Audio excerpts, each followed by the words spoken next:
यदि हम देखें कि एक चींटी अगर दिल्ली से पंजाब जाना चाहे तो उसको न जाने कितने जन्म लग जाएं, 5 से 6 जन्म लग जाएं उसे पंजाब पहुंचने में। और यदि वही चींटी अगर किसी एक व्यक्ति के शर्ट पर चढ़कर या एक गाड़ी पर चढ़कर जाए तो मात्र 4-5 घंटे में वह अपनी दूरी तय कर सकती है।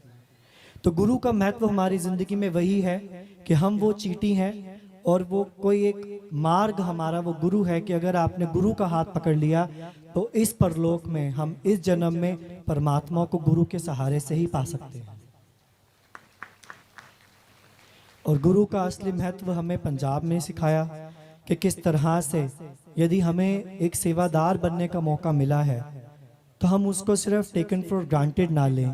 हम उसे ये ना समझें कि अब तो हम सेवादार बन गए, अब हम जो चाहें वो कर सकते हैं।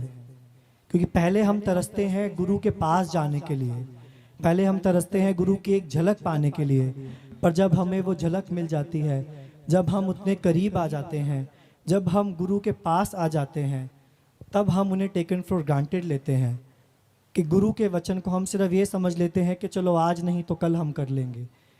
पर हमेशा हम यही सोचें कि गुरु का वचन जो एक बार हो गया, बस हमने उसको पत्थर की लकीर मार लेना है और हमने उस आज्ञा का पालन करना है।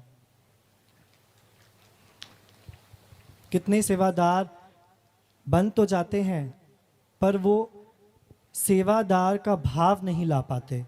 वो ये नहीं समझ पाते कि हमें जो सेवा मिली है, गुरु ने हमें जो चुना है, वो किसी कारण से ही चुना होगा।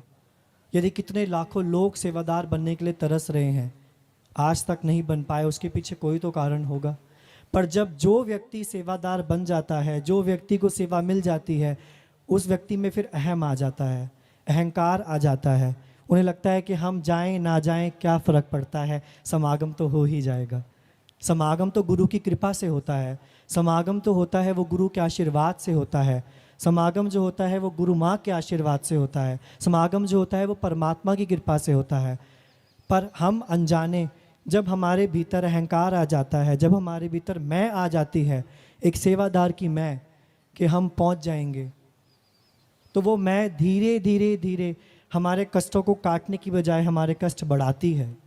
हम वह भूल जाते हैं कि हमारे जो कष्टों का समाधान हुआ है वो गुरु की कृपा से हुआ है।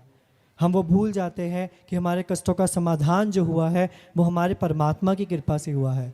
पर जब हमारे भीतर एक अहम आ जाता है, एक अहंकार आ जाता है कि हमने ये कार्य किया, तो वह उसी क्षण वो सेवा का कार्य खत्म हो जाता है। पंजाब हमें सिखाता है कि किस तरह गुरु की सेवा की जाती है। पंजाब हमें सिखाता है कि किस तरह फसल कटती है तो हम त्यौहार मनाते हैं। ऐसे ही आज हम सभी यही प्रार्थना करें कि हमारे अंदर का अहंकार कटे और हम वो स्वीकार करें और हम वो एक त्यौहार के रूप में मनाएं। हमारे अंदर का अहम कटे इस बैसाखी पे और हम वो त्यौहार की तरह मनाएं।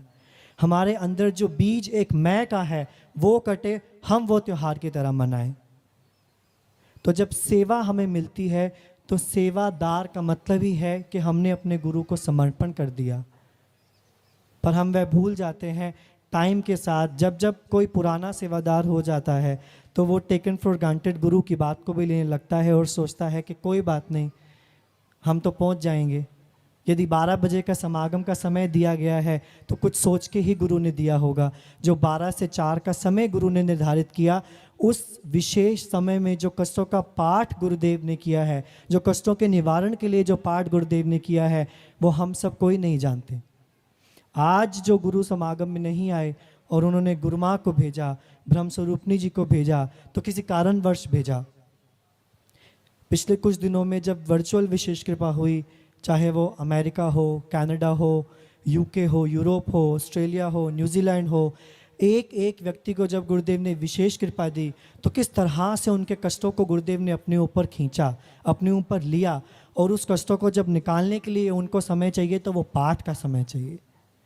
पाठ करेंगे गुरुदेव तभी कष्टों का समाधान करेंगे। हम तो ये सोच लेते हैं कि गुरु नहीं आए तो कोई बात नहीं, हम भी नहीं जाते। पर गुरु जिस तरह से आपके पाठ का, आपके कष्टों का समाधान कर रहा है, यहाँ पर एक एक आया व्यक्ति का पाठ गुरुदेव अभी बैठकर निरंकारी कॉलोनी दिल्ली में कर रहे हैं। आप यहाँ जितने भी आए हैं गुरु की आज्ञा के बिना नहीं आ सकते। एक एक व्यक्ति ने पहले सोचा होगा कि लुधियाना में समागम होगा तो हम जाएंगे, फिर उन्होंने वो पैकिंग की होगी, फिर उन्होंने परिवार से डिस्कस किया होगा, कितने के परिवार ने हाँ की होगी, कितनों ने ना की होगी, फिर भी कोई साधन मिला होगा ना मिला होगा, कोई गाड़ी से आया होगा, कोई पैदल चल के आया होगा, कोई बसों में आया होगा, कोई ट्रेन में आया होगा, कोई प्लेन में आया होगा। किस तरह से गुरु ने सबका एक मार्ग बनाया कि आप सब ने आज 11 अप्रैल को लुधियाना समागम में, बैसाखी के समागम में पहुंचना है।